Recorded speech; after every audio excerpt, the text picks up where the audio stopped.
இப்போ ஓபிஎஸ் பற்றி சொல்கிறீங்க நீங்கள். ஓபிஎஸ் வந்து கட்சிக்கு செஞ்ச துரோகங்கள், அந்த அதிமுக இதய மாளிகை அந்த தூண் கூட இன்னைக்கு கிட்டத்தட்ட ஓபிஎஸ் துரோகின்னு அந்த தூண் கூட கத்திட்டு இருக்கு இன்னைக்கு. அந்த இதய மாளிகையில் உள்ள தூண், தலைவர் உருவாக்கி அந்த தூண், அது கூட வாயிருந்துன்னா சொல்லும் ஓபிஎஸ் நீ ஒரு மாபெரும் துரோகின்னு. அப்படி கட்சி ஆபீஸை ரவுடிங்களோட சேர்ந்து லூட் அடிச்சது, டாக்குமெண்ட்ஸ் எடுத்துன்னு போனது, கருணாநிதியை வந்து சட்டசபையில் புகழ் பாடினது, அவங்க மகன் புகழ் பாடினது, அதுக்கப்புறம் வந்து பார்த்தீங்கன்னா வாய் திறந்து இந்த ஆட்சியை பற்றி எதுவும் சொல்லாதது, இப்படியெல்லாம் வந்து ஒரு திமுகவுடைய ஒரு என்ன சொல்லலாம் வந்து என்ன ஆர்மியில் என்ன இருப்பாங்க, ஸ்லீப்பர் செல் டக்குனு ஆர்மியில் வந்து ஸ்லீப்பர் செல் மாதிரி இப்போ வந்து பார்த்தீங்கன்னா அவர் திமுகவில் வந்து பார்த்தீங்கன்னா அவர் வந்து ஸ்லீப்பர் செல்லாக இருந்துட்டு தான் அங்கே வந்து எல்லா வேலையும் பார்த்துட்டு இருக்காரு. திமுக வளர்க்கணுன்ற அடிப்படையில் தான் அவருடைய எண்ணமே இருக்குது.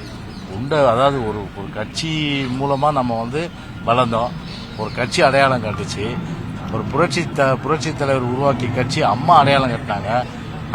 அப்படிப்பட்ட ஒரு மாபெரும் இயக்கத்துக்கு நம்ம விசுவாசமாக இருக்குன்ற அந்த எண்ணம் கூட பெரியவர் வந்து ஓபிஎஸ்க்கு இல்லைன்றது தான் எனக்கு வந்து பெரிய அளவுக்கு தமிழ்நாட்டு மக்களும் சரி, இன்னைக்கு தொண்டர்களும் சரி, மிகப்பெரிய அளவுக்கு கோபத்தில் உள்ளாகின்ற நிலைமை. இந்த செயலி வந்து ஆசிரியர்களுக்கு பெரும் சுமையா இருக்கு. ஏற்கனவே 11 செயலியில டெய்லி வேலை செய்யறது ஒரு கஷ்டமா இருக்கக்கூடிய நிலையில இப்ப புது செயலி ஒண்ணு வந்திருக்கிறது, பாடம் எடுக்கிறதுக்கு நேரம் இல்லைன்னு சொல்றாங்க சார் தலைமை ஆசிரியர். அதாவது இது செயல்பாடற்ற ஒரு அரசாங்கம் செயலி தான் உருவாக்க முடியும். செயல்பாடு இல்லாத ஒரு நிலையில செயலியை உருவாக்கி என்ன பிரயோஜனம்? What is the impact? சரி, 10 செயலியை உருவாக்குனாங்க 4 வருஷத்துல. அந்த 10 செயலியால என்ன தாக்கம் வந்து மாணவ மாணவர்கள் மத்தியில் ஏற்பட்டது சொல்லுங்க.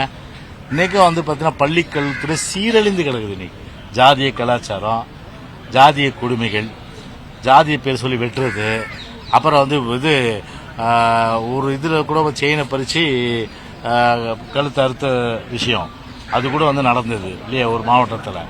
இப்படி பார்த்தா பள்ளிகளில் பார்த்தா அடிப்படை கட்டமைப்பு வசதி கிடையாது. இப்படிப்பட்ட ஒரு நிலைமை இருக்குது. அதை சீர் செய்யலை. சும்மா வந்து இவங்களே என்ன சொல்றாங்க, நீ அப்பா நான் அண்ணன், அவர் வேல் ஒத்துருக்காரு, இனிமே அப்பாலாம் கூடாதீங்க ஸ்டாலினை, தாய் மாமன் கூப்பிடுங்க. அவரு இன்னொருத்தர் சொல்லுவாரு, இனிமே தாய் மாமன் கூடாதீங்க மச்சானு கூப்பிடுங்க. யார? ஸ்டாலினை. கேவலமா வந்து மக்களுக்கு என்ன, அவங்க வயிற்றுச்சல், அவங்களுக்கு பசி போக்குறதுக்கு என்ன பிரச்சனை, அவங்களுக்கு வேலை உருவாக்குறதுக்கு என்ன பிரச்சனை, என்ன திட்டத்தை கொண்டு வந்தீங்க?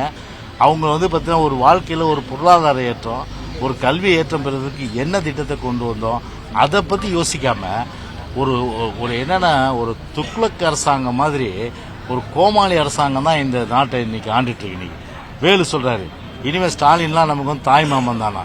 தாய் மாமனா? தாய் மாமனா? அதுக்கு ஒரு நான் விளக்கம் சொல்லுவேன் நீ சொன்ன மாதிரி.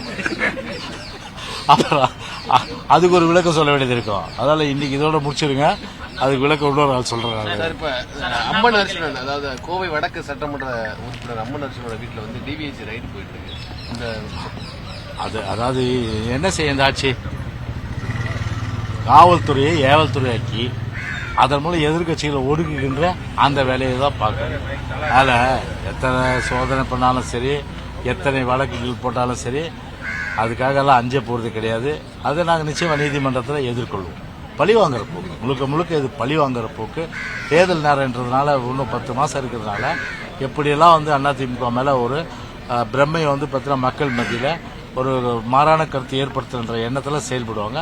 கண்டிப்பாக அவர் அந்த மாதிரி நோக்கத்தோடு செயல்படுறது மக்கள் மத்தியில் நிச்சயமாக எடுபடாதுன்றதான் நான் தெரிஞ்சுக்கிறேன்.